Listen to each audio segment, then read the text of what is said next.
Caron Nazario was driving his newly purchased Chevy Tahoe home when two police officers pulled him over in Windsor, Virginia, whipped out their guns, and started giving orders. With their weapons raised, the officers demanded that Nazario, a black and Latino man, get out of the SUV. Nazario looked in the mirror and saw he was being held at gunpoint, then placed his cell phone on his dashboard to film the December 5th encounter.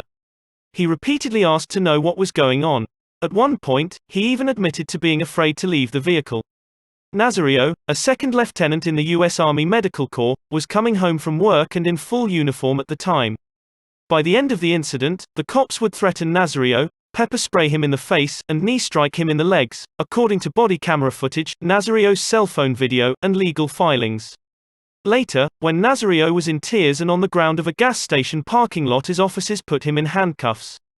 The officers allegedly told Nazario if he were to complain, they'd charge him with crimes like obstruction, eluding, and assault on a law enforcement officer, potentially destroying his military career. But now Nazario has a lawyer. And he sued the two Windsor police officers, Joe Gutierrez and Daniel Crocker, on April 2, alleging violations of his constitutional rights under the Fourth and First Amendments. He's a sworn member of the United States Army. He swears an oath to support to defend the Constitution of the United States from all enemies, foreign and domestic, and the way these officers behaved, this implicates the oath that he takes, said Jonathan Arthur, an attorney for Nazario. Arthur said Nazario thinks he was racially profiled.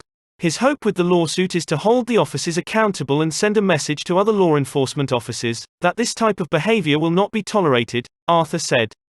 The Windsor Police Department and Gutierrez did not immediately respond to Vice News requests for comment. Contact information for Crocker wasn't immediately available. The incident ostensibly began after an officer believed Nazario was driving on U.S. Route 460 without a rear license plate, according to the lawsuit. While the SUV was new to Nazario, meaning he hadn't gotten permanent plates yet, he still had a temporary plate taped to the inside of his rear window, the lawsuit notes. The temporary tags are visible in the body camera footage. Nazario slowed down his vehicle within seconds of the police pursuing him and activated his turn signal. Because it was dark, Nazario also drove for less than a mile, below the posted speed limit, until he reached a well-lit BP gas station, where he pulled over. In all, it took about 1 minute, 40 seconds for Nazario to pull over after Crocker initiated the stop, according to the lawsuit.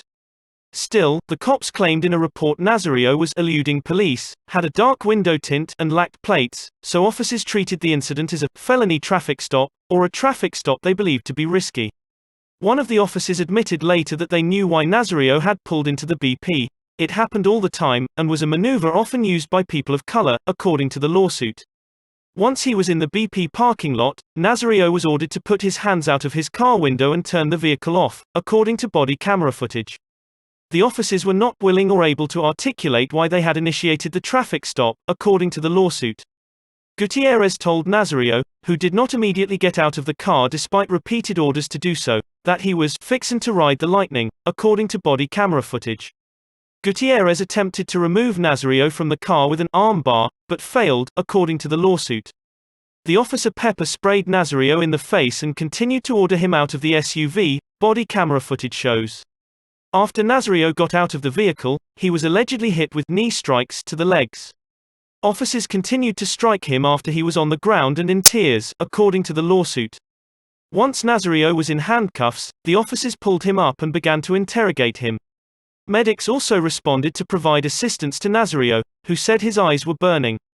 Meanwhile, Crocker searched Nazario's SUV, without permission or authority, to locate a firearm that Nazario said he had, according to the lawsuit. Crocker radioed the serial number back to dispatch to see if the firearm was stolen. While interrogating Nazario, Gutierrez said the problem was that Nazario hadn't exited the vehicle, according to the lawsuit. The body camera footage adds to the many documented, aggressive police traffic stops of non-white people that have drawn attention in recent years.